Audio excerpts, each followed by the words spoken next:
Welcome back. Happy నాగల Chavithi అందరికీ. మేమైతే ఇంటి దగ్గర దండం పెట్టేసుకొని మేమైతే అన్నీ ప్రిపేర్ చేసేసాము. పుట్టలోకి ఏమేమి వేయాలో అన్నీ అయితే ప్రిపేర్ చేసేసాము. అన్నీ ప్రిపేర్ చేసేసాక ఇంకా మేమైతే స్టార్ట్ అయిపోయాము, మమ్మీ అందరం కలిపి. సో స్టార్ట్ అయిపోయాక మమ్మీ అయితే అన్నీ పుట్ట దగ్గర అరేంజ్ చేస్తున్నారనమాట.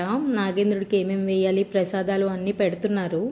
సో అది పెట్టాక చాలా అంటే చాలా కల వచ్చిందనమాట పుట్టకి, పువ్వులు ఇవన్నీ. ఇంకా అయిపోయాక పుట్టలు అయితే నేను మా హస్బెండ్ అయితే వేసేసాము. వేస్తుంటే వెనకాల నేను చెప్తారు కదా ఇంకా పెద్దలు, ఎలా వేయండి అలా వేయండి అని. సో అదైతే బాగా అయితే జరిగింది. అయిపోయాక మమ్మీ అయితే పెట్టుకుంటున్నారు. ఇంకొంచెంసేపు కూర్చుని ఇంకా స్టార్ట్ అయిపోయామన్నమాట. ఇంకా అక్కడ నుంచి స్టార్ట్ అయిపోయాక మా వదిన వాళ్ళు ఇంకో దగ్గర వేస్తున్నారు పుట్టలోని పాలు. సో అక్కడికైతే వెళ్ళాము. మా వదిన వాళ్ళు అయితే టీ పెడుతున్నారు. టీ అయితే తాగేసి ఇంకా అక్కడ కొంతసేపు కూర్చుని కొన్ని కబుర్లు చెప్పేసుకొని ఇంకా మేమైతే మా ఇంటికి స్టార్ట్ అయిపోయాము. అంతే. వీడియో నచ్చితే లైక్ అండ్ సబ్స్క్రైబ్. బాయ్.